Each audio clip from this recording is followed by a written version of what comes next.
नमस्कार, आप देख रहे हैं नेक्स्ट नाइन स्पोर्ट्स और स्वागत है आपका हमारी ताज़ा अपडेट में। आपको बता दें कि भारत और न्यूजीलैंड के बीच पहला टी20 वेलिंगटन के वेस्टपैक स्टेडियम में खेला जा रहा है, जहां पर 220 रनों के लक्ष्य का पीछा कर रही है भारतीय टीम। और अगर मौजूदा स्थिति की बात की जाए तो भारतीय टीम फिलहाल 65 पर 4 है।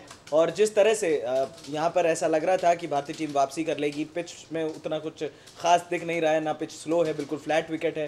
रोलर चलाया गया था जिसके बाद विकेट में एक्स्ट्रा बाउंस भी देखने को मिला शुरुआती ओवरों में।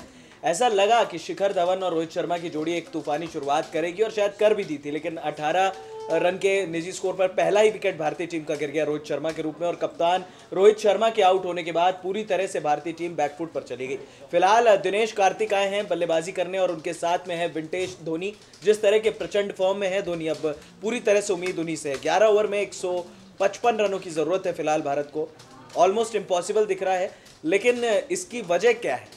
पिछले 5 ओवरों में भारत ने 37 रन बनाए हैं और 3 बड़ी विकेटें जो हैं वो दी हैं। आज ऋषभ पंत से बहुत ज़्यादा उम्मीदें थी। ऋषभ पंत 4 रन बनाकर आउट हुए, 10 गेंदों का उन्होंने सामना किया। साथ ही यहाँ पर विजय शंकर भी अब आउट हो चुके हैं, जिन पर प्रेशर बन गया। अच्छा खेल रहे थे, कुछ बड़ी हिटें भी उन्होंने लगाई, लेकिन पूरी तरह से आज न्यूजीलैंड को क्रेडिट देना पड़ेगा। जिस तरह से फील्डिंग हमने देखी है आज उनकी, अगर भारतीय फील्डिंग से उनकी तुलना की जाए तो आज थोड़ा सा दिनेश कार्तिक को शर्म आ रही होगी, क्योंकि 2 कैचेस आज उन्होंने छोड़े हैं। कैच लिया ज़रूर है, लेकिन 2 कैचेस भी ड्रॉप किए हैं। तो कहीं ना कहीं अब भारतीय टीम को इस सोचने की ज़रूरत है कि किस तरह से आप यहाँ पर मैच निकालेंगे। महेंद्र सिंह धोनी फिलहाल क्रीज पर है।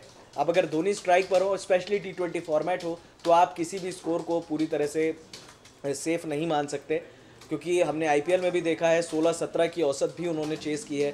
एक बार सेट होने की ज़रूरत है। फिलहाल 3 गेंदें खेल चुके हैं और 1 रन बनाए हैं। उम्मीद करते हैं हम कि यहाँ पर भारत के वो जल्द से जल्द वापसी कराएंगे। लेकिन आज अगर न्यूजीलैंड के बॉलिंग स्टैट्स पर अगर नज़र डालें तो न्यूजीलैंड का बॉलिंग स्टैट अभी तक बहुत शानदार रहा है। टिम साउदी ने 2 ओवरों में 2 रन देकर 1 विकेट झटका है। उस शुरुआत जो भारत को चाहिए थी उससे भारत को वंचित किया। उसके बाद क्यूगेलिन यहाँ पर थे, जिन्होंने 2 ओवर में 34 रन दिए। इनकी बहुत जमकर पिटाई की थी गब्बर ने, यानी कि शिखर धवन ने। उसके बाद लॉकी फर्ग्यूसन आज पार्ट टाइम के रूप में खेले, लेकिन 2 ओवर में 14 रन देकर उन्होंने शिखर धवन जैसे बल्लेबाज का विकेट लिया, जिसके बाद भारतीय टीम पर पूरी तरह से दबाव हो गया। उसके मिचेल सेंटनर ने अब तक 2 ओवर में 9 रन देकर 2 विकेट झटके हैं। सेंटनर एक ऐसे खिलाड़ी हैं जो हमेशा भारतीय टीम को परेशान करते हैं। हमने देखा है ऑफ स्पिनर और लेफ्ट आर्म पेसर के सामने भारतीय टीम स्ट्रगल करती है। और उसके बाद यहाँ पर डैरिल मिशेल आज पहला मैच है, डेब्यू कर रहे हैं। यहाँ पर बहुत ज़्यादा ज़रूरी है भारत के लिए भी कि अब आप यहाँ से मैच को जिताएं, क्योंकि अगर आप यहाँ से नॉर्मल सिंगल डबल लेकर जाएंगे तो शायद मैच जो है आप पूरी तरह से हार जाएंगे। जहाँ पर आपको 11 की औसत से रन रेट चाहिए था। शुरुआती 10 ओवरों में भारत का स्कोर 70 रन लगभग पहुँच चुका है। करीब 7 की औसत के हिसाब से भारत रन बना रहा है। तो यहाँ पर हम अंदाज़ा लगा सकते हैं कि फिर अब यहाँ से जीत पाना बहुत मुश्किल है। रिक्वायर्ड रेट बढ़कर पूरी तरह से 14.5 यानी कि ऑलमोस्ट 15 के आसपास पहुँच चुका है। बहुत मुश्किल है भारत के लिए यहाँ से वापसी कर पाना, क्योंकि आप चाहे टी20 फॉर्मेट खेलें, चाहे वनडे फॉर्मेट खेलें, जब आपकी विकेटें गिर जाएं तो 15 की जो औसत होती है वो बेहद जो है मतलब जिसे हम कहते हैं कि आप उसको छू नहीं सकते। फिलहाल दिनेश कार्तिक और महेंद्र सिंह धोनी क्रीज पर, और देखना होगा कि भारतीय टीम किस तरह से वापसी करती है। न्यूजीलैंड के पॉइंट ऑफ व्यू से देखा जाए तो उनके लिए कई पॉजिटिव्स निकल कर आए हैं। साइफर्ट ने आज एक बेहतरीन पारी खेली, 84 रन उन्होंने बनाए और भारतीय टीम को बैकफुट पर ढकेला। साइफर्ट को वर्ल्ड कप की स्कीम ऑफ थिंग्स में भी रखा गया है न्यूजीलैंड में।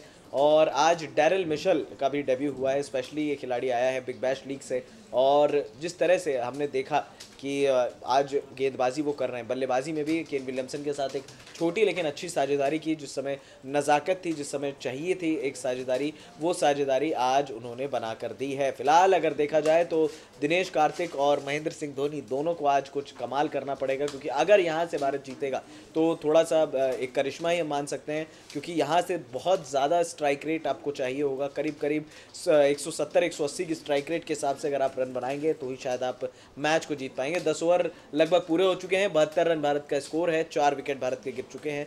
अब भारत को करीब 148 रन और चाहिए।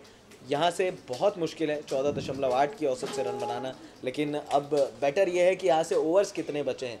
टिम साउदी के 2 ओवर हैं, उसके बाद फर्ग्यूसन के 2 ओवर हैं, फर्ग्यूसन को टारगेट कर सकते हैं। दिनेश कार्तिक के लिए आइडियल बॉलर है, क्योंकि अमूमन दिनेश कार्तिक जो हैं वो मीडियम पेसर को थोड़ा सा ज़्यादा बेहतर खेलते हैं और ज़्यादा से ज़्यादा रन बटोरते हैं, हमने आईपीएल में भी देखा है। मिचेल सैंटनर को भी, अगर मौजूदा स्थिति में जिस तरह की कंडीशन में भारत है, अगर मिचेल सैंटनर को कोई बेहतर तरीके से खेल सकता है तो वो दिनेश कार्तिक ही हैं, क्योंकि लेफ्ट आर्म स्पिनर के खिलाफ उनका रिकॉर्ड बेहद शानदार रहा है। तो अब देखना होगा कि भारतीय टीम किस तरह से यहाँ पर मैच में वापसी करती है। फिलहाल इस खास अपडेट में इतना ही।